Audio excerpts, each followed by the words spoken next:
অবশেষে ফাইনালে পৌঁছে গেল সবার প্রিয় মেসির আর্জেন্টিনা। তার আগে তো স্পেন পৌঁছেই ছিল। কেমন হবে সেই ফাইনাল, সে বিষয় তো জানবই। তার আগে প্রিয় দর্শক, গোলসেন্স গ্রুপ ও চ্যানেল 24-এর যৌথ আয়োজন গোলসেন্স প্রবাসী বিশ্বকাপে সবাইকে স্বাগত জানাচ্ছি। আমি রাজীব খান। আমার সঙ্গে আজও 4 জন বিশিষ্ট অতিথি রয়েছেন। অতিথিদের পরিচয় করিয়ে দিচ্ছি। আছেন Asiful Alam, business consultant, Goldsands group. আছেন আমাদের অত্যন্ত প্রিয় জনপ্রিয় উপস্থাপিকা সারিকা তাবাসসুম। আছেন তাপস কুমার, ব্যবসায়ী, যিনি সদ্য খেলা দেখে, বিশ্বকাপ দেখে দেশে ফিরেছেন। খেলা দেখার অভিজ্ঞতা শুনবো। আর আছেন আমাদের অত্যন্ত পরিচিত মুখ, মিডিয়া ব্যক্তিত্ব দেবাশিস বিশ্বাস। Thank you. আপনাদের সবাইকে স্বাগত। Thank you. Best Western Plus Bay Hills Hotel Cox's Bazar, আমাদের হানিমুনের ঠিকানা, আমাদের সুন্দরতম স্মৃতির শুরু। খুব ফুরফুরে রয়েছে সারিকা। সারিকার কাছেই জিজ্ঞেস করি, এই প্রথম সম্ভবত রেফারির সহায়তা ছাড়া জিতলো আর্জেন্টিনা, কেমন লাগছে? ভীষণ ভালো লাগছে। আমরা প্রতিটা ম্যাচে জিতে এসেছি। রেফারির এটা কিন্তু আমার না, অনেকের অভিযোগ, এই জন্য বললাম। অভিযোগ থাকাটাও স্বাভাবিক। আসলে আর্জেন্টিনা এত ভালো করছে, শুরু থেকেই বিতর্ক বা বিপক্ষ দলের একটা বিতর্ক বা সমালোচনা থাকবে, ওটা আমরা আসলে অত সিরিয়াসলি নিচ্ছি না। ভালো লাগছে, ভীষণ ভালো খেলেছে।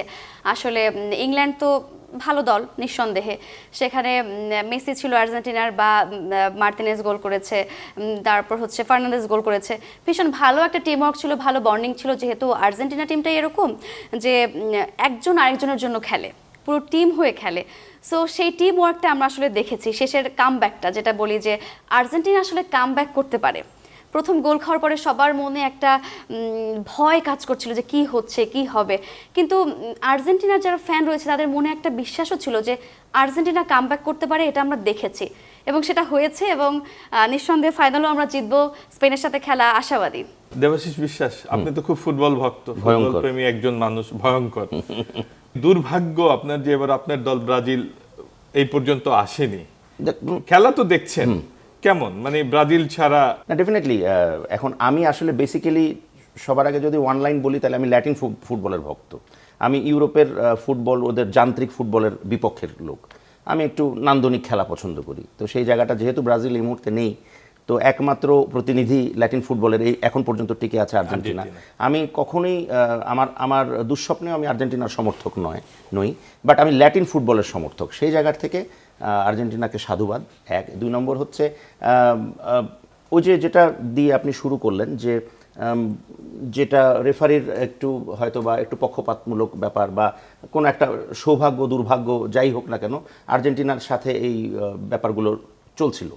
কিন্তু সেই জায়গার থেকে, সেই বলয় থেকে বেরিয়ে, এটাও বলি, জনপ্রিয় যারা তাদের বিরুদ্ধেই এই না, জনপ্রিয় তো আরো দল আছে, সবার বিরুদ্ধে কিন্তু থাকে। জনপ্রিয় কিন্তু আরো দল আছে, যারা আউট হয়ে গেছে তাদের বিরুদ্ধে এই কথাগুলো নাই। যারা রয়েছে, ডিফেন্ডিং চ্যাম্পিয়নস, তো সেই ক্ষেত্রে একটা বিষয় যারা আছে রয়েছে আসলে। তাদের বিরুদ্ধেও কিন্তু নেই। স্পেনও কিন্তু রয়েছে, তাদের বিরুদ্ধে কিন্তু অভিযোগ আসেনি, শুধু এসেছে আর্জেন্টিনার ক্ষেত্রে সবসময় আছে, 86 থেকেই আছে। তো আমি একটু বলতে চাচ্ছিলাম, যেটা হচ্ছে যে সেই জায়গার থেকে ডেফিনেটলি কালকে, আমি যদি গত রাতের খেলা ধরি, প্রথমবারের মতো আমার কাছে আর্জেন্টিনার খেলা মনে হয়েছে যে হ্যাঁ, একটা ওয়ার্ল্ড কাপ চ্যাম্পিয়ন টিম বা ডিফেন্ডিং চ্যাম্পিয়ন টিম খেলছে। একদম, এটার মধ্যে কোনো ভুল নেই। এটা কেউ যদি তর্কের খাতিরে বলে যে না, তারপরেও ভালো খেলেনি আর্জেন্টিনা, আমি ব্রাজিলের সমর্থক না, আমি ওরকম সমর্থক না, আমি পার সমর্থক, কিন্তু যুক্তি ছাড়া কথা বলি না। তো সেই জায়গার থেকে ডেফিনেটলি আর্জেন্টিনাকে সাধুবাদ। কিন্তু এটাও সত্য যে বিগত সময়কালীন যেভাবে তারা পার পেয়ে এসছে, তো কালকে কিন্তু সেই ব্যাপারটি আর্জেন্টিনার সাথে ছিল না। ইভেন অনেকে শুরুতেই বলছিল যে এই রেফারি যিনি আছেন তিনিও বলে আর্জেন্টিনার পক্ষে রায় দেবেন কিংবা মেসির পক্ষে কথা বলবেন।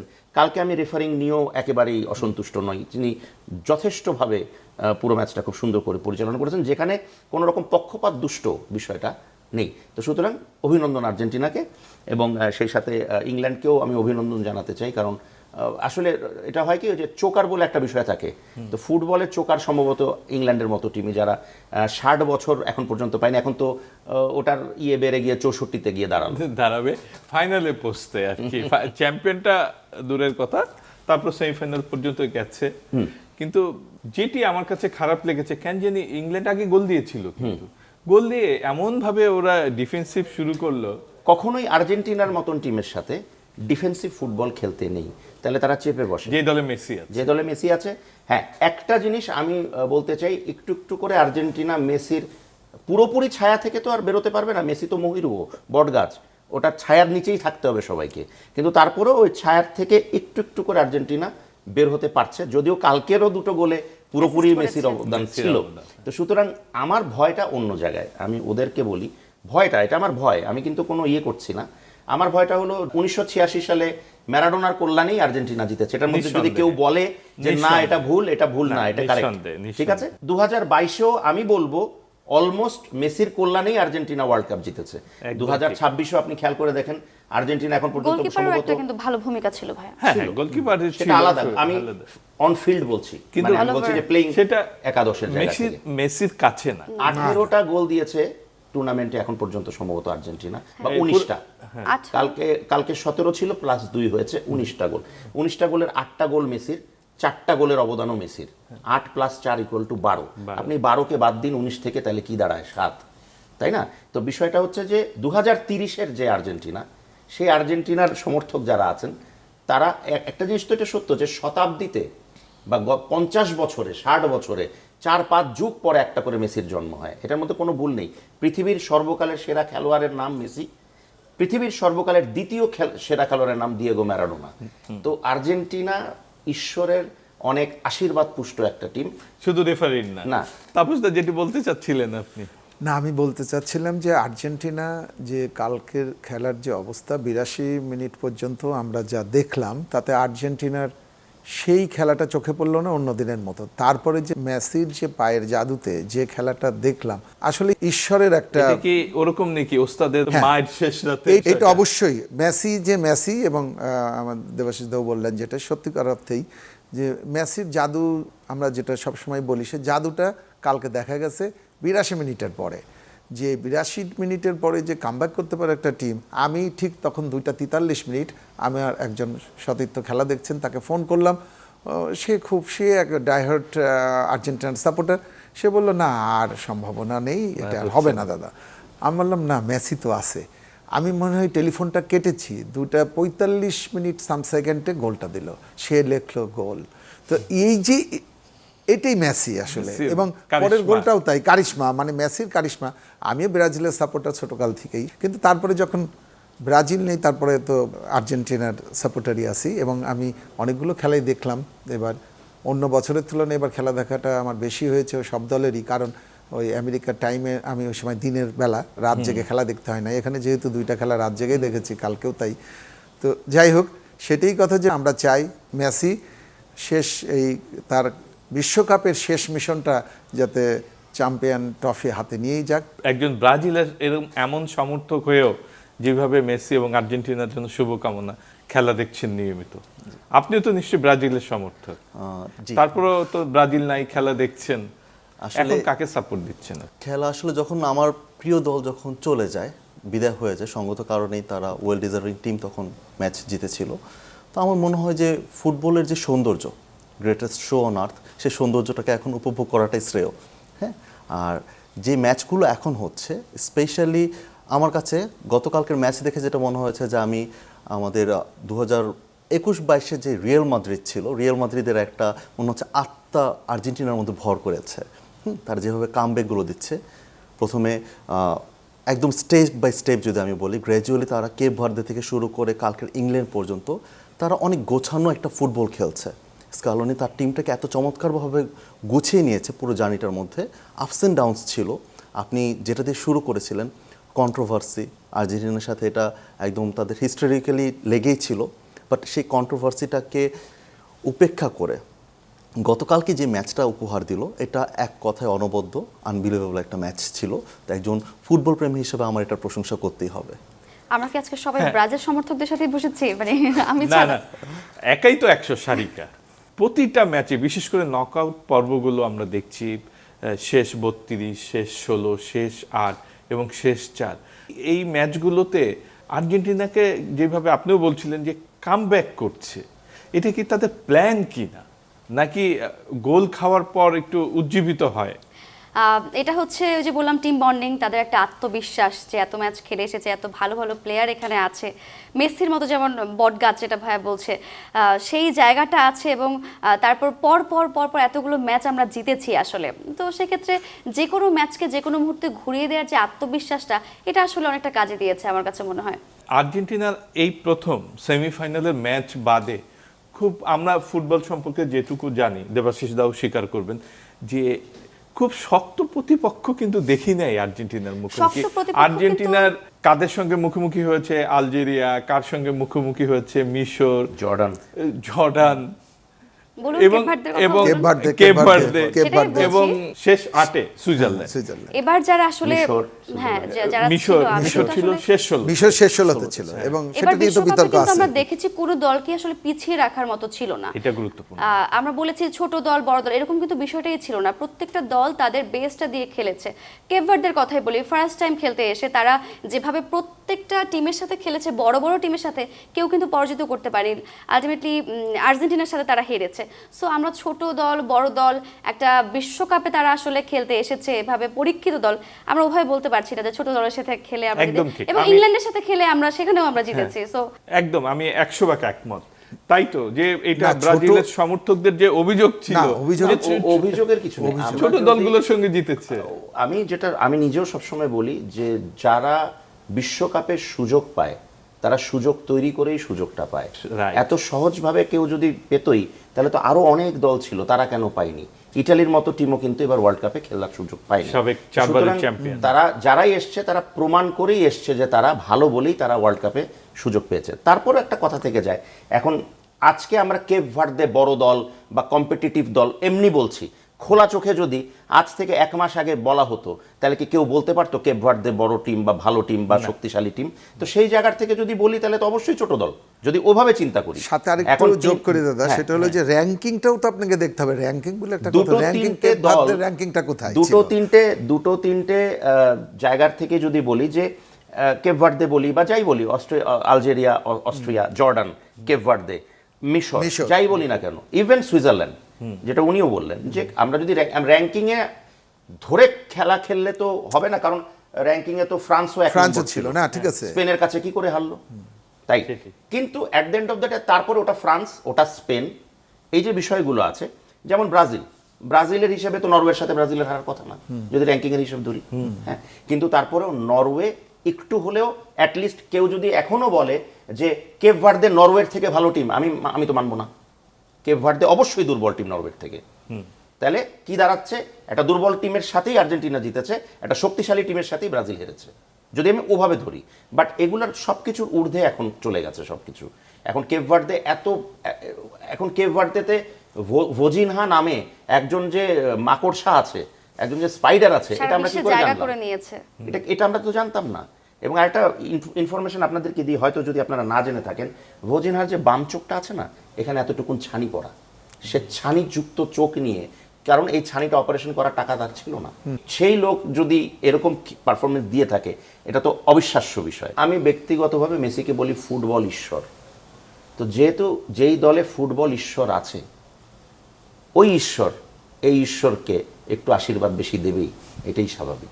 এইবার বিশ্বকাপে কিন্তু দেখলাম আমরা যে ওই যে একটা কথা আছে না, পুরান চাল ভাতে বাড়ে, একদম ঠিক। এই যে মেসি, কেইন, সালা, ইভেন রোনাল্ডো যে খারাপ খেলে গেছে তা না, হয়তো বা সেভাবে সুযোগ পায়নি। টিম বন্ডিংটা ওইভাবে, সারিকা যেটি বলছিলেন, আর্জেন্টিনার মধ্যে যে টিম বন্ডিং, সেই টিম বন্ডিংটা পর্তুগালে ছিল না, যেই কারণে রোনাল্ডো ওই পারফরমেন্সটা করতে পারেনি। অবশ্যই বয়স তো বিষয়। আমি যেটা আপনার কাছে জানতে চাচ্ছি, আপনি তো নিজে সশরীরে খেলা দেখে আসলেন আমেরিকা থেকে, সেই খেলার অভিজ্ঞতা, যে খেলা দেখতে যাওয়া, খেলার পর এই সিস্টেমটা নিয়ে কি হয় মাঠে? আমরা তো জাস্ট 1.5-2 ঘন্টা খেলা দেখি। আমি আসলে যেখানে ছিলাম, ডালাস স্টেডিয়ামটা অ্যাকচুয়ালি টোটালটা ডালাস, কিন্তু ওখানে আর্লিংটন একটা জায়গা, সেখানে স্টেডিয়ামটা। যেখানে আমি থাকতাম, আমি ডালাসে থাকতাম, মেন শহরে। আমার সান ইন ল এবং ডটার ছিল ওখান থেকে ওদের দূরত্ব ছিল প্রায় 40 মাইল। তো যাই হোক, ওখানে এই 40 মাইল আসতে আমাদের, যখন আমরা গুগলে স্টার্ট করলাম, তখন যে টাইমটা দেখালো, ঠিক ওখানে আমি একটু 9টায় স্টার্ট করেছিলাম, যাতে করে একটু আর্লি যাওয়ার জন্য। খেলা ছিল মেবি ওইখানকার টাইমে মনে হয় বেলা 12টা এরকমই হবে, 12টার সময়। তো একটু আর্লি আসলাম। আসার পরে আমি দেখলাম, আমি ওখানে ঢোকার পরে স্টেডিয়ামে ঢুকতে আমার কোনো জ্যাম কোনো কিছু ছিল না। কিন্তু আপনি শুনলে আশ্চর্য হবেন, যেটা আমি আপনারাও এই চ্যানেল থেকে প্রচার করেছেন, ওই দিন উপস্থিত ছিল 69,665 জন। এত দর্শক থাকা সত্ত্বেও ওখানে কোনো যানজট ছিল না, এবং ওখানে ম্যাক্সিমাম লোকই গাড়ি টাড়ি নিয়ে গেছে, কিন্তু কোনো যানজট ছিল না। সেইটা একটা আমাকে সবচেয়ে ভালো লাগছে, যে এত দর্শকও কোনো যানজট নেই। তারপরে ওখানে অনেকগুলো ফ্যান জোন ছিল, যেমন ফক্স নিউজের একটা ফ্যান জোন ছিল, আমরা তাদেরগুলো দেখছি, যেমন কোকোকোলার একটা ফ্যান জোন ছিল। এরকম ফ্যান জোনগুলোতেও সবাই একটু ওখানে সময় স্পেন্ড করছে। তার চেয়েও বড় কথা, এই যে 70,000 দর্শক আমরা ঢুকলাম, কারো সাথে কারো মানে ছোঁয়া পর্যন্ত লাগেনি। আর একটা বিষয়, মাঠে যখন ঢুকলাম, যে প্রশ্নটা আপনি করছেন যে 1 ঘন্টা 1.5 ঘন্টা আপনার খেলা দেখেন, হ্যাঁ, আমি ঢুকার পরও দেখি যে অনেকগুলো ইভেন্ট শুরু হয়ে গেছে। কেন, মাঠের মধ্যেই 2 দল প্র্যাকটিস। আপনি কতক্ষণ আগে মাঠে আমি ঢুকেছিলেন? প্রায় 2 ঘন্টা আগে মাঠে ঢুকেছি। হ্যাঁ, 2 ঘন্টা, খেলা শুরু 2 ঘন্টা। কারণ আমি খুব এক্সাইটেড ছিলাম যে আসলে কি হয়, মানে তারপরে এত আমি ঢুকতে পারবো কিনা, মানে আমার ভিতরে তো ওইটা ছিল, কারণ আমাদের এখানে আমাদের দেশের এক্সপেরিয়েন্সটা, রাইট, এক্স্যাক্টলি, সে আমি ঢুকতে পারবো কিনা, সেই জন্য আমি একটু তাড়াতাড়ি ঢুকলাম ভিতরে। দেখলাম যে না, খুবই সিস্টেমেটিক, আমার সিট সব কিছুই সিট নাম্বার আছে, ওখানে আমি বসছি। বা আমি যে জিনিসটা মাঠে ঢুকে দেখলাম, আমি বললাম কি ব্যাপার, প্লেয়াররা খেলা কি শুরু হয়ে গেছে? দেখলাম না, ওখানে আসলে প্র্যাকটিস করে। খেলা শুরুর আগে 2 দলই নামে প্র্যাকটিস করে। প্র্যাকটিস করার পরে ওয়ার্ম আপ যেটা বলে, ওয়ার্ম আপের পরে আপনার খেলা শুরুর 20 বা 25 মিনিট আগে ওনাদেরকে বের হয়ে যেতে হয়। ওই মাঠটাকে আবার পানি দিয়ে ওটাকে আবার করে, ওদের তো ওই অটো আছে, হ্যাঁ, সতেজ করে।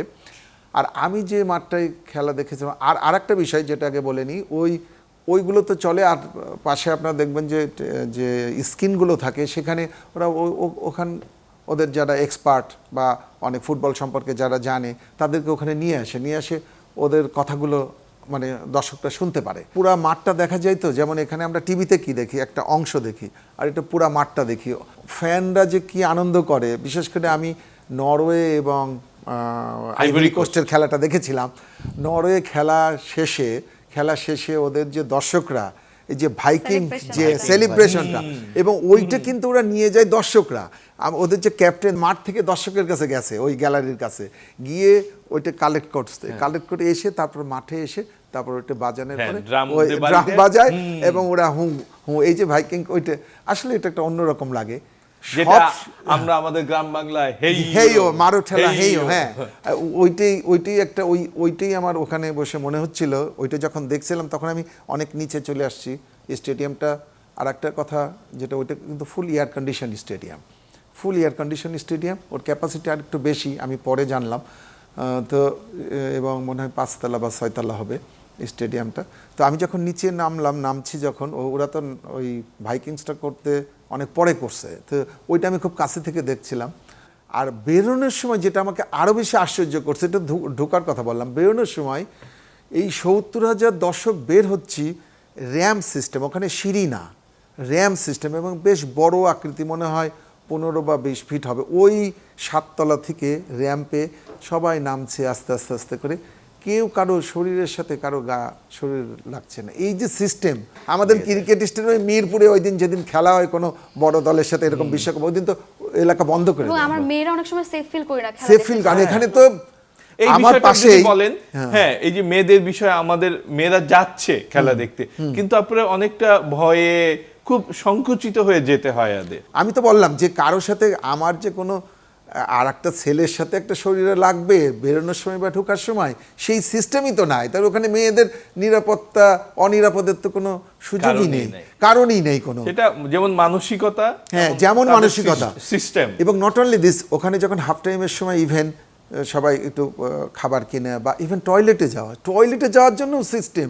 আমি এমনি দাঁড়িয়ে আছি একটু পাশে, লাইনের ঠিক পাশে, একজন এসে বলছে ইউ আর ইন লাইন, আমি বললাম নো, ওকে, মানে আমি লাইনে কিনা, আমি একটু পাশে দাঁড়িয়ে আছি, ও ভাবছে আমি লাইনের থেকে হয়তো একটু পাশে আছি, তাহলে ও আমার পিছনে। শুধু ফুটবল না, এইসবও আমাদের দেশে মানসিকতা সত্যি আসলে এই মানসিকতাটা আমাদের সিস্টেম সিস্টেমটা ওই যে একটা কথা আছে না যে ভালো হইতে পয়সা লাগে না, আসলেও তাই। জাস্ট আমার মনটা, আমার মানসিকতা ঠিক করলেই হলো যে আমি একটু ভালো থাকবো, ভালোভাবে চলবো, ভালোভাবে চলবো, ভালো জিনিস শিখবো। শিখবো। আসিফুল আলম, এই যে ভজিনার কথা হচ্ছিল, কেপ ভার্দের গোলরক্ষক, টাকার অভাবে চোখের ছানি যেমন উনি করতে পারেননি, সেই টাকার অভাবে ওনার মাকে খেলার মাঠে নিতে পারেননি। এবং আপনাদের গোলসেন্স গ্রুপের সিইও সাদাত হোসেন বাহার ঘোষণা করেছিলেন এইখানে আমাদের এই অনুষ্ঠানে যে তার মাকে খেলার মাঠে নিতে এই পুরো প্রসেসে যত খরচ হবে সেটা গোলসেন্স গ্রুপ বেয়ার করবে। এবং আমাদের বাফুফে ফুটবল ফেডারেশন এবং ফিফার প্রতি অনুরোধ জানিয়েছিলেন যে আমাদের সঙ্গে তাকে কানেক্ট করিয়ে দেন। এরকম তো আমাদের দেশেও হতে পারে, সেক্ষেত্রেও এরকম পাশে থাকবেন কিনা? অ্যাকচুয়ালি ফুটবলটা তো আবেগের জায়গা, আর আবেগের কথা যখন আসে, মা শব্দটা মানেই পুরোটা জুড়েই আবেগ। হ্যাঁ, তো ভজিনহা যখন বলছিল প্রেস কনফারেন্সে, যখন কথাটা বলছিল, তো তখন তার চোখ ছলছল করছিল, সে কেঁদে দিয়েছিল যে টাকার অভাবে তার মাকে আনতে পারেনি। এবং আমাদের গোলসেন্স গ্রুপ বরাবরই আমাদের যে সোশ্যাল অ্যাক্টিভিটিসগুলো আছে, স্পেশালি স্পোর্টসের যে সেগমেন্ট আছে, স্পোর্টসের সাথে এর আগে থেকেও কানেক্টেড ছিল। আর আমাদের কোম্পানি যিনি সিইও সাদাত হোসেন বাহার স্যার, উনি অত্যন্ত খেলাপ্রেমী একজন মানুষ, স্পেশাল ফুটবল।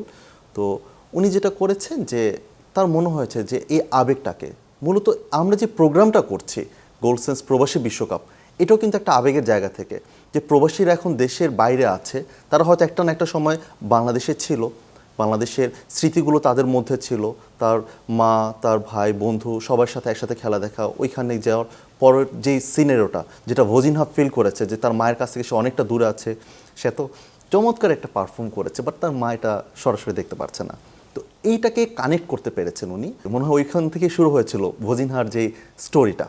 হ্যাঁ, এবং বাংলাদেশে এটা যথেষ্ট সাড়া ফেলেছিল। এবং আমি বলবো যে এই গোলসেন্সের যে উদ্যোগটা, এটা শুধুমাত্র ভজিনহার জন্য কিংবা কেপ ভার্দের জন্য না, এটা একটা মেসেজ যে যখনই এইরকম কোনো সুযোগ আমাদের কাছে আসবে, একটা সিস্টেম তো যে কোনো একটা এন্ড থেকে পুরোটা ফাংশন করে না, আমরা পার্ট হতে চাই, বাট ওই পরিবেশটুকু লাগবে। ইনফ্রাস্ট্রাকচার যেমন বাফুফে একটা বড় একটা দায়িত্ব পালন করতে পারে আমাদের দেশের ফুটবলের ক্ষেত্র, সেটা প্রবাসী ফুটবলারদের ক্ষেত্রে হোক, আমাদের ইনফ্রাস্ট্রাকচার ডেভেলপমেন্টের ক্ষেত্রে হোক, টোটাল সেক্টরটাতে যদি আমরা পার্ট হতে পারি, আমরা ডেফিনেটলি সেই জায়গাটাতে কাজ করব। এবং গোলসেন্স আরও চেয়েছিল যে যদি আমরা নিজেরা এটা করতে পারতাম, পরবর্তীতে তো ডোনাল্ড ট্রাম্প সেটা নিজেই করে নিয়েছেন, দায়িত্বটা নিয়ে নিয়েছেন। বিশ্বমঞ্চে বাংলাদেশে একটা উপস্থাপনার সুযোগও আসলে ছিল যে আমাদের যে ফুটবলের প্রতি যদিও বা এটা বিশ্বব্যাপী সাড়া ফেলেছে গোলসেন্স গ্রুপের এই প্রস্তাবটা নিয়ে। বাংলাদেশ থেকে গোলসেন্স গ্রুপই প্রথম এমন একটা উদ্যোগ নিয়েছিল। প্রিয় দর্শক, আগামী 19 তারিখে তো ফাইনাল হবেই, তার আগের দিন 18 তারিখে দিবাগত রাতে যে তৃতীয় স্থান নির্ধারণী ম্যাচ হবে ফ্রান্স এবং ইংল্যান্ডের, সেটাই কে বিজয়ী হবে সেই কুইজ কম্পিটিশনেও প্রিয় দর্শক আপনারা অংশ নেবেন এবং গোলসেন্স গ্রুপের যে লোভনীয় পুরস্কার বিজয়ী হয়ে সেগুলো গ্রহণ করবেন। গোল্ডসেন্স হোটেলস অ্যান্ড রিসর্টস থেকে হোটেল মালিকানা নিলে যেসব সুবিধা পাবেন: সাফ কবলা রেজিস্ট্রেশন সহ মালিকানা, লাইফ টাইম প্রফিট এবং হালাল ইনকাম স্ট্রিমের নিশ্চয়তা। বহুল আলোচিত ম্যাচ আর্জেন্টিনা ইংল্যান্ড, সেই ম্যাচে যারা কুইজ কম্পিটিশনে বিজয়ী হয়েছেন তাদের নাম বলছি। আকাশ, উনি দুবাইতে থাকেন, সেখানে চাকরি করেন। দ্বিতীয় হয়েছেন সাকাওয়াত হোসেন মাসুদ, চাকরি করেন বাংলাদেশে থাকেন। এবং তৃতীয় হয়েছেন জয় হাসান, উনি সৌদি আরবে থাকেন, উনিও সেখানে চাকরি করেন। প্রবাসীদের যে অংশগ্রহণ এই কুইজ কম্পিটিশনে, তার মানে এই অনুষ্ঠানটি তারা প্রতিনিয়ত দেখেন, তারা চ্যানেল 24-এর সঙ্গে যেমন রয়েছেন গোলসেন্স গ্রুপের সঙ্গে।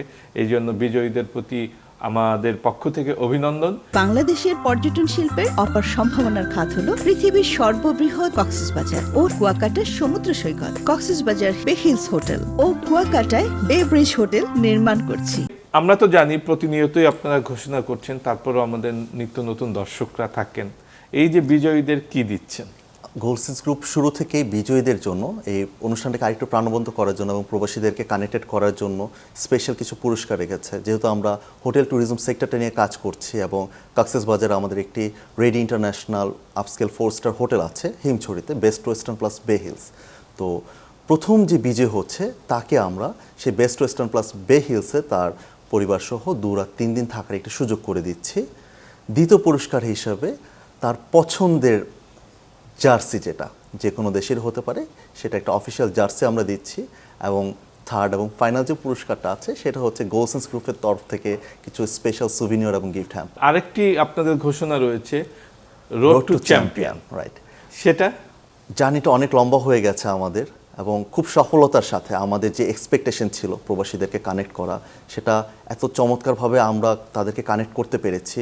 এবং আমাদের যে এক্সপেকটেশন ছিল সেটা আরও অনেক আগেই তারা রিচ করে ফেলেছে। এবং এই টোটাল জার্নিটাকে আরেকটু প্রাণবন্ত করার জন্য, কিংবা আপনি বলতে পারেন যে আরেকটু আগ্রহ তৈরি করার জন্য, আমরা রোড টু চ্যাম্পিয়নের মধ্যে ফার্স্ট থেকে শুরু করে প্রথম পর্ব থেকে এখন পর্যন্ত যারা রেগুলার বেসিস আমাদের সাথে আছেন, প্রতি কুইজ অংশগ্রহণ করছেন তাদেরকে, এবং সেই সাথে যারা আমাদের গোলসেন্স গ্রুপের ফেসবুক পেজটি লাইক, কমেন্ট এবং শেয়ার করছেন, বেশি বেশি শেয়ার যারা করছেন, তাদেরকে আরেকটু উৎসাহিত করার জন্য আমাদের গোলসেন্স গ্রুপের যে ইন্টারন্যাশনাল 5-স্টার হোটেলগুলো চলছে, এখন চলমান আছে কক্সবাজার এবং কুয়াকাটাতে, সেখানে আমরা একটি মালিকানা সম্পূর্ণ ফ্রিতে দিচ্ছি। এই যে উদ্যোগটা নিয়ে আপনার মতামত? দেখুন, যখন কেউ দেশের বাইরে চলে যায় তার কর্মের খোঁজে, আমাদের দেশের যেরকমভাবে আমাদের যে সিনারিওটা, সেখানে তারা একসাথে দুটো মাকে ছেড়ে চলে যায়, একটা নিজের মা, একটা দেশ। তো ওই জায়গার থেকে তাদের মধ্যে যে দুঃখবোধ, কষ্টের জায়গাটা, পরবর্তীতে আমরা যখন ওখানে অনুষ্ঠান করতে যাই, আমাদেরকে দেখে বা আমাদেরকে স্পর্শ করে বা যেভাবেই হোক, অনেকে এরকম ছুঁয়েও দেখে, হ্যাঁ, তো ভাই একটু ধরি, কেন? হ্যাঁ প্লিজ ধরেন। ধরলো, ভাই আপনি তো দেবাশিস, সত্যি তো না? কেন? হ্যাঁ। তো এই যে বিষয়গুলো, এগুলো খুবই ভেতরে ভেতরে কিন্তু একটু কষ্ট লাগে আমার, যে এরা মানে কতটুকু সহজ সরল এখনো আছে, বা কতটুকু দেশের প্রতি, দেশের মানুষদের প্রতি তাদের যে ভালোবাসাটা, মায়াটা, এটা ভয়ঙ্কর। এবং ওখানে, টু বি ভেরি অনেস্ট, ওখানে অনুষ্ঠান করে, দেশের লোকদের সামনে অনুষ্ঠান করে যতটুকু তৃপ্তি আসে মনে, সেটা আমাদের দেশে, ঢাকায় হোক, ঢাকার বাইরে হোক, বাংলাদেশের অভ্যন্তরে যে কোনো জায়গায় হোক, সেই তৃপ্তিটা আসে, অবশ্যই আসে, অনুষ্ঠান করলে তৃপ্তি অবশ্যই আসে। বাট ওই উন্মাদনাটা ওদের মধ্যে যেটা আমরা দেখি, সেটা এখানে আমরা পাই না। ইমোশনটা কাজ করে অসম্ভব রকমের, মানে অনেকে আছে চোখ দিয়ে জল পড়ছে, অনেকে আছে হয় না যে মানে কাঁপছে রীতিমতো, একটা হয় না যে দাদা আচ্ছা ওই ঢাকা কি ওরকম আছে, ওই জায়গায় ফুচকা এখনো পাওয়া যায়, ওই জায়গায় যে বার্গার পাওয়া যেত ওটা পাওয়া যায়, ওই জায়গায় আচ্ছা ওই যে পুঁই শাক দিয়ে যে রান্না হতো, ওই যে ভাত পাওয়া যেত ওটা পাওয়া যায়, মানে এই যে বিষয়গুলো, কাজের প্রয়োজন আসলে দেশের বাইরে যারা থাকে তারাই এগুলো আসলে এই অনুভবটা বেশি, এই জিনিসটা মানে আমাকে খুব আপ্লুত করে। এবং তারা পারে না, হয়তো নেই কিছু, কিন্তু ওর কাছে নেই, হয়তো আরেকজনের কাছে আছে কিছু একটা, যেটা দিয়ে হয়তো আমাদেরকে খুশি করবে। সে ওই রকম মানে, দাদা কি লাগবে বলেন, আমি জানি যে ওনার তেমন কিছু ওই অবস্থানে তিনি নেই, কিন্তু এই যে ভালোবাসাটা দেশের মানুষের প্রতি, আমাদের প্রতি, এইটা আমাকে ভীষণ আন্দোলিত করে। এবং কখনো কখনো ওদের চোখের জলের সাথে আমাদের চোখের জলও মিলেমিশে কখনো কখনো একাকার হয়ে যায়। এটা খুবই একটা ইমোশনাল জায়গা তৈরি হয়। সারিকা, আপনি তাপসদা যখন বলছিলেন আমেরিকা সেই ডালাস স্টেডিয়ামের সিস্টেমের কথা, মানুষজন কিভাবে যাচ্ছে, মেয়েরা কিভাবে যাচ্ছে, আপনি একটু বলতে চাচ্ছিলেন যে আপনি খুব প্রাণবন্ত একজন মানুষ দেখি, প্রাণবন্ত একজন উপস্থাপনার কাজ করেন, আর অনেক গুণ রয়েছে। এই যে খেলা দেখতে যান ফুটবল প্রেমী, এই যে সংকোচের জায়গাটা, সেটা নিয়ে যেন কি বলতে চাচ্ছিলেন? ভাইয়ার এক্সপিরিয়েন্স শুনছিলাম, ভীষণ মানে দারুণভাবে আমাকে মনে হচ্ছিল যে নেক্সট ওয়ার্ল্ড কাপে হয়তো একটা ম্যাচ আসলে না দেখলেই নয়। ভীষণ ভালো লেগেছে এক্সপিরিয়েন্স, এবং আমাদের দেশের চাইতে পুরোটাই অপোজিট মনে হচ্ছিল। আমরা তো ক্রিকেট খেলা দেখতে যাই এখানে নর্মালি যেটা হয়, কিন্তু এক্সপিরিয়েন্স হয় কি, একটা টিম না নিয়ে বা একটা ফ্যামিলি মেম্বার না নিয়ে গেলে আমরা আসলে সেফ ফিল করি না। যে সিস্টেমের কথা ভাইয়া বলছিল, যে ওয়াশরুমে যেতে হলো যে সিস্টেমটা আমাদের মেনটেন করতে হয়, আসলে আমাদের দেশে হয়তো একসাথে সব কিছু হবে না, বাট কিছু কিছু যদি এভাবে যদি শুরুটা করা যায়, যেমন ভাইয়ারা বিভিন্ন উদ্যোগ নিচ্ছে, বলেন ভাইয়ারা উদ্যোগ নিচ্ছে খেলাধুলা নিয়ে বিভিন্ন আবেগের জায়গা থেকে, সেভাবে যদি একটু একটু করে এগিয়ে যায়, হয়তো আমরা আমাদের পরের জেনারেশন যারা আছে, আমরা না পেলে তারাও পাবে।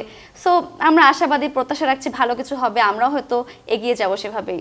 সারিকা যেটি বললো যে ফ্যামিলি ছাড়া যেতে আমাদের ভয় লাগে, কেন? নিজে যাবে, নিজের সময় করে নিজে যে খেলা উপভোগ করে আসবে, সেটাই তো হওয়ার কথা। দাদা তেমনও তো দেখেছেন। হ্যাঁ, সেটাই তো হওয়ার কথা। আর একটা সবচেয়ে আমি একটা বিষয় খুব উপলব্ধি করি, এই আমাদের যারা প্রবাসে থাকে, প্রবাসের সব নিয়মকানুনগুলো ঠিক মতো মানি আমরা, কিন্তু যখনই প্লেনটা ল্যান্ড করলো, বিলিভ মি, মানে এই দিনও, এই পরশু দিন আমি যখন আসলাম, ল্যান্ড করছে এখনো সে ব্রিজে যায়নি, সব মানে উঠে মানে এতবার করে বলছে তারপরেও তার দাঁড়িয়ে থাকতে হবে। অথচ এরাই যখন দুবাই থেকে বা ইউএসএ থেকে উঠতেছে বা অন্য পৃথিবীর অন্য দেশ থেকে উঠতেছে, সিস্টেম এইটা আমি জানি না। আমি লাস্ট প্রায় 25 বছর ধরে টুকটাক যাওয়া আসা করি বিভিন্ন, যেখানেই অনেক সময় বায়ারদের মিটিংয়ে বা বিভিন্ন জায়গায়। আমি এইটা মানে খুবই অবাক হই, বাংলাদেশে প্লেনটা ল্যান্ড করলো আর কি সিস্টেম চেঞ্জ হয়ে যাচ্ছে। এইটা কবে হবে? এর জন্য আপনি যেটা বলছিলেন, আসলে আমাদের সিস্টেমটাই নিশ্চয়ই কোনো একটা জায়গায় আমাদের সমস্যা আছে, যে আমরা সিস্টেমটা মানতেই চাচ্ছি না। দাদা, এটা সবচেয়ে আর একটা ছোট্ট উদাহরণ দিই, এটা তো অনেক বড় ব্যাপার। ছোট্ট উদাহরণ হচ্ছে যে আপনি ঢাকার যে কোনো জায়গায় আপনি চলাচল করছেন, তখন এর মানা না মানা রুলস রেগুলেশনস একরকম। আপনি যদি একটু ক্যান্টনমেন্টে যান, ঠিক ওই আপনিই কিন্তু রুলস এন্ড রেগুলেশনস মানছেন। হ্যাঁ, রাইট, এক্স্যাক্টলি। তার মানে অন্য একটা আমার তো মনে হয় দেশে যে আছে হয়তো। মানুক না মানুক কার কিছু যায় আসে না বাইরের জায়গাগুলো। এই যে মানার যেমন প্রবণতা, মানসিকতা তো অবশ্যই দরকার, পাশাপাশি কেন মানলো না, যদি শাস্তির ব্যবস্থা থাকে মানতে বাধ্য। হ্যাঁ, এই যে কয়দিন যেমন শুরু হয়েছিল আমাদের গাড়িতে, যেমন ওই যে এআই সিস্টেমটা চালু হচ্ছিল, এবং এইটা চালু হতে কিন্তু অনেক ড্রাইভাররাই সচেতন হয়ে গেছিল। যে মানে রাত লাল 2টায়ও দেখলে তারা traffic signal আমি wait রাত করছে। 1টা-1.5টার সময় দেখছি যে আমি নিজেও যখন ড্রাইভ করি, তো ঠিক আছে লাল দেখে সেও থামছে, অন্যদিন হলে থামতো না। কিন্তু আমার মনে হয় যে সিস্টেমটাই, ওই যে কথাটা আপনিও বলছিলেন, সবাই আমরা জানি সিস্টেমটাই, আইনের প্রয়োগটা নাই। আইন আছে ঠিকই, এই সব আইন আছে, কিন্তু প্রয়োগটা নাই। এবং প্রয়োগটা যদি আরেকটু হতো, আমার মনে হয় প্রয়োগের দায়িত্বে যারা আশা করব আমরা তাদের যে কাছে তারা প্রয়োগটা করবেন, কারণ তাদের তাদের কাজই দৃষ্টি তো। আকর্ষণ করছি আমরা। প্রিয় দর্শক, আমাদের প্রবাস থেকে আমাদের প্রবাসী সহকর্মীরা বিশ্বকাপের উত্তেজনা, উন্মাদনা, উৎসব নিয়ে কিছু তথ্যচিত্র পাঠিয়েছেন, সেটা দেখে আসি।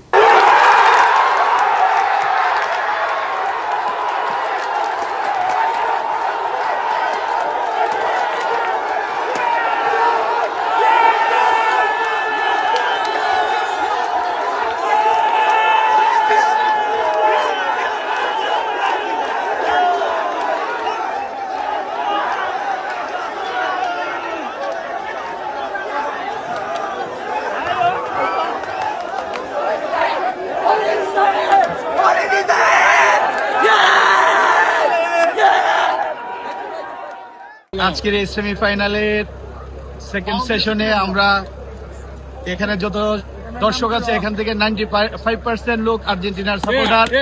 সুতরাং আমরা খুব আশাবাদী যে আমরা আর্জেন্টিনাকে আজকে বিজয় করে আমরা ফাইনালে চলে যাব। রিয়াদের বুকে আর্জেন্টিনার সাপোর্টারদের পক্ষ থেকে, সকলের পক্ষ থেকে আমরা আর্জেন্টিনাদের সমর্থন জানালাম। পুরো বাংলাদেশি কমিউনিটি আমরা খেলা দেখার সুযোগ পাইছি। আমাদের প্রবাসী বাংলাদেশি পক্ষ থেকে আমরা বাসির ভাইকে আন্তরিক অভিনন্দন, শুভেচ্ছা আমাদেরকে খেলা দেখার সুযোগ করে দেওয়ার জন্য। আর আমরা এখানে দুটো পক্ষে সাপোর্টার আছে, ইংল্যান্ড বনাম আর্জেন্টিনা।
সারিকা, আর্জেন্টিনা তো আছেই, আপনি খুবই একদম খুশি মুডে আছেন, আপনার মুডটাই অন্যরকম।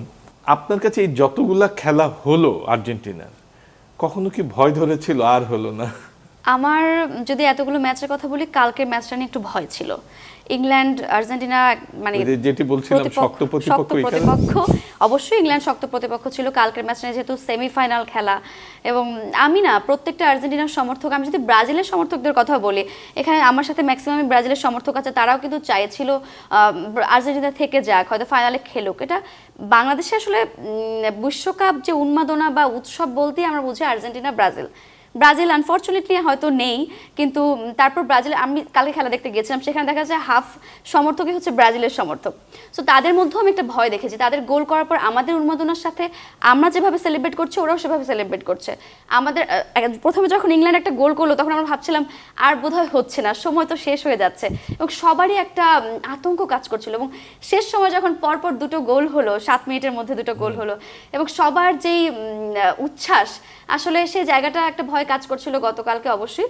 কিন্তু আমরা নেক্সট ম্যাচ স্পেন তো লাস্ট সেমিফাইনালে খুবই ভালো করেছে, দুর্দান্ত একটা ম্যাচ আমরা দেখেছি। ফ্রান্সের মতো দলকে একদম নাস্তানাবুদ করেছে, একেবারে পুরো ডমিনেট করে খেলেছে ওরা। সো সেক্ষেত্রে ভালো একটা ম্যাচ হবে আশা করি, ফাইনালটাও আর্জেন্টিনা স্পেন ভালো ম্যাচ হবে। গতকালকে ভয় কাজ করেছিল, কিন্তু যেহেতু আমরা ফাইনালে উঠে গিয়েছি, ইনশাল্লাহ ভালো কিছুই হবে, আর ভয় করছি না। হ্যাঁ, শুভকামনা আপনার জন্য, আপনার দলের জন্য, আর্জেন্টিনার জন্য। এই আর্জেন্টিনার বিপরীতে যদি ব্রাজিল বাকি ম্যাচগুলো জিতে আসতো তাহলে মুখোমুখি হতো। কালকে কি সেই মিস করেছেন কিনা ব্রাজিল? ডেফিনেটলি ব্রাজিলকে প্রতি খেলাই মিস করি, যখন থেকে ব্রাজিল চলে গেছে ডেফিনেটলি ব্রাজিলকে মিস করি, যেহেতু এটা আমাদের হৃদয়ের একটা অনেক বড় জায়গায় স্থান করে আছে। যেভাবে ফিফা যেই প্যাটার্নটা তৈরি করেছিল, যে ব্র্যাকেট প্যাটার্ন, যে কারণ ওদের তো একটা ব্যবসার বিষয় থাকে, সেটা টিকেটের ব্যবসা বেসিক্যালি, তারপরে মানে ল্যাটিন এবং ইউরোপ ওরা এদিক থেকে সফল হয়েছিল, মানে ফ্রান্স এবং স্পেনকে তারা সেমিফাইনালে পেয়েছে। কিন্তু এই ব্র্যাকেটে ওদের একটা ইচ্ছে ছিল বা একটা স্বপ্ন ছিল যে ব্রাজিল ভার্সাস আর্জেন্টিনা হোক, সেটা তো পৃথিবীর মনে হয় সবচেয়ে হাই ভোল্টেজ ম্যাচ ওটাই হতো, সে যে কোনো দলই জিততে পারতো। আমরা ক্রিকেটে যেমন পাকিস্তান ভারতের ম্যাচ দেখি, এক্স্যাক্টলি। তো সেই জায়গা থেকে ডেফিনেটলি মিস করেছি, বাট আর্জেন্টিনা প্রথমবারের মতো আমি বলবো যে অনেক বেশি শক্ত প্রতিপক্ষকে হারিয়ে এসছে। তো সেই জায়গার থেকে আর্জেন্টিনার যে কনফিডেন্স লেভেল, সেটা তো দিনে দিনে বেড়েছেই, কিন্তু এই খেলার পরে তাদের কনফিডেন্স লেভেল একটু স্কাই হাই হওয়ার কথা, উইচ ইজ ভেরি ট্রু। কিন্তু স্পেনের জায়গাটার থেকে যদি বলি, যেহেতু ফাইনাল স্পেন বনাম আর্জেন্টিনা, স্পেন কিন্তু বিগত সময় কিছুদিনের ভেতরেই তারা কিন্তু প্রথমে পর্তুগালকে হারিয়েছে, মাইটি টিম বলতেই হবে, খেলুক ভালো না খেলুক ভালো, বেলজিয়ামকে হারিয়েছে, ফ্রান্সকে হারিয়েছে। তো সুতরাং এই টিমকে একেবারেই মানে কি অনেক বেশি গুরুত্ব সহকারে নিতে হবে, কারণ স্পেন যে কোনো সময়, এবং স্পেনের যে খেলার যে টিকি টাকা বলি বা যাই বলি, একটু হালকা বিরক্তিকর খেলা, একটু প্যাটার্নটাই একটু বিরক্তিকর। কিন্তু আর্জেন্টিনার সাথে স্পেনের খেলাটার মজাটা এখানে হবে যে তারা দুটোই টিম যারা দলগতভাবে পারফর্ম করছে। আমরা তো টিম এফোর্টটাই চাইছিলাম আর্জেন্টিনার কাছ থেকেও। সিঙ্গেল মেসি মেসি মেসি শুনলে ইভেন আর্জেন্টিনার সমর্থকরাও একটু সন্দিহানও ছিল, একটু বিরক্তও ছিল যে বাকিরা কী করে, ও একাই খেলবে সারা জীবন। একটা সময় যেরকম সচিন টেন্ডুলকার 0 রানে আউট হয়ে গেলে ইন্ডিয়া ওই ম্যাচ হেরে যেত, ঠিক তেমনিভাবে মেসির পাশাপাশি এরাও যেরকম পারফর্ম করছে, আর স্পেনরা এইরকম পারফর্ম করেই কিন্তু এই পর্যায় পর্যন্ত এসছে। তো সুতরাং it will be a very good match, no doubt. কাউকে এগিয়ে রাখার কোনো প্রশ্নই নেই। কেউ যদি মনে করে আর্জেন্টিনা কাপ জিতে গেছে, উইচ ইজ ভেরি রং। কেউ যদি মনে করে স্পেনই আর্জেন্টিনাকে হারিয়ে দেবে, which is wrong as well. তো সুতরাং আমরা ভালো ম্যাচের অপেক্ষায় আছি। প্রথম গ্রুপ পর্যায়ে মেসি একাই খেলে গেছেন, তারপর আস্তে আস্তে দেখেন মার্টিনেজ চলে আসছে, গোল দিচ্ছে, আসছে, খুবই ভালো ম্যাচ হবে অফকোর্স। যেটা স্পেন তো আছে ইউরোপিয়ান ফুটবল, ইউরোপের অন্যতম বেস্ট দল। ইনফ্যাক্ট এখন খেলাটা হচ্ছে running world cup champion versus running euro champion. একদম। আপনি কার হাতে শিরোপা দেখবেন এক কথা যদি বলে? স্পেন। দাদা? না, আমি মেসির হাতেই দেখতে চাই। শারিকা তো মেসির হাতে মেসির হাতে দেখতে চাই, কারণ একদম কনফিডেন্স। একদম। আসিফুল আলম? আমার মনে হয় এটা ডিপেন্ড করছে কুকুরের উপর। কুকুরে যদি মেসিকে আটকে দিতে পারে তাহলে স্পেন শিরোপা জিতবে, আদারওয়াইজ আর্জেন্টিনাকে বিট করতে ডেফিনেট কষ্ট হবে। কে পেলে খুশি হবেন আপনি? স্পেন। দেখি কি হয়।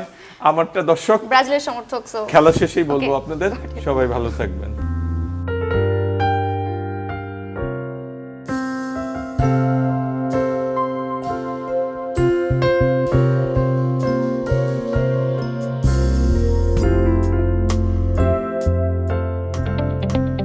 নতুন জীবনের শুরুতে আমরা চেয়েছিলাম এমন কিছু মুহূর্ত যা সারা জীবন মনে থাকবে, যেখানে সমুদ্রের ঢেউ আর পাহাড়ের সবুজ আমাদের স্বাগত জানায়।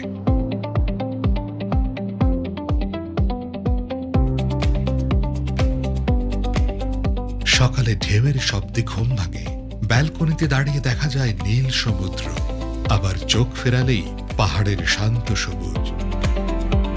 ইনফিনিটি পুলে কিছু নির্ভার সময়, প্রিয় মানুষটির সঙ্গে কিছু হাসি আমাদের হানিমুনকে করে দিল আরো প্রাণবন্ত।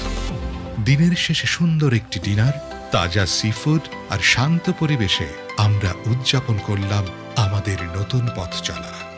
Best Western Plus Bay Hills hotel Cox's Bazar আমাদের হানিমুনের ঠিকানা, আমাদের সুন্দরতম স্মৃতির শুরু। গোল্ডস্যান্ডস গ্রুপ, পর্যটন ও মানুষের উন্নয়নে।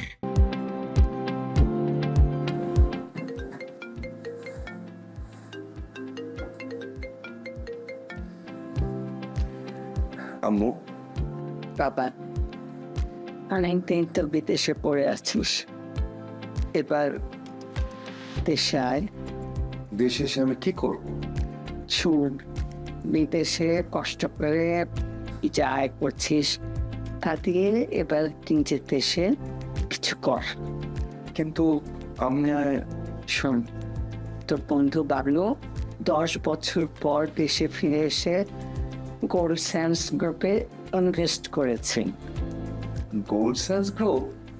পর্যটন হোটেল নির্মাণের শীর্ষ প্রতিষ্ঠান গোল্ডস্যান্ডস গ্রুপ পর্যটন নগরী কক্সবাজার ও সাগর কন্যা খ্যাত কুয়াকাটায় গড়ে তুলছে বিশ্বমানের নান্দনিক হোটেল।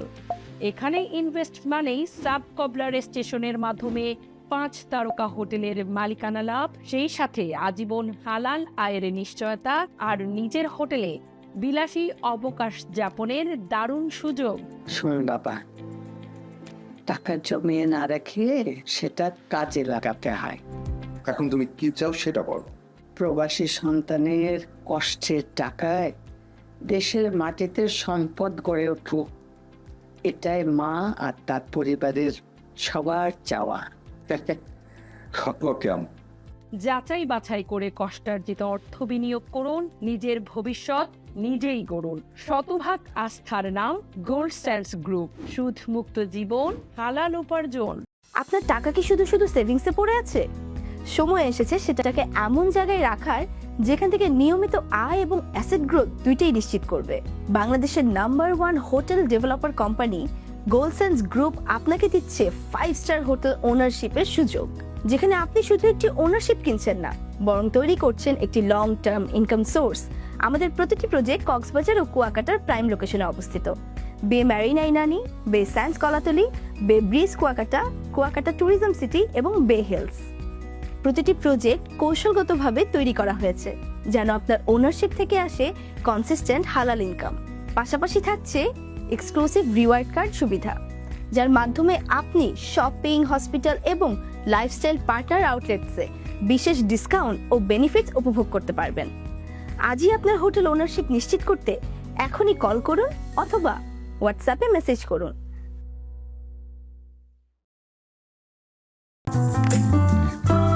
বাংলাদেশের পর্যটন শিল্পের অপার সম্ভাবনার খাত হলো পৃথিবীর সর্ববৃহৎ কক্সবাজার ও কুয়াকাটা সমুদ্র সৈকত। কক্সবাজার বে হিলস হোটেল ও কুয়াকাটায় বে ব্রিজ হোটেল নির্মাণ করছি। আপনার হোটেল ওনারশিপ অথবা সুইট ক্রয় করে হতে পারেন 5 তারকা হোটেলের গর্বিত মালিক, পেতে পারেন আপনার সুরক্ষিত ইনভেস্টমেন্টের সাফ কবলা মালিকানা ও আজীবন হালাল আয়। ইনভেস্ট একবার, রিটার্ন বারবার।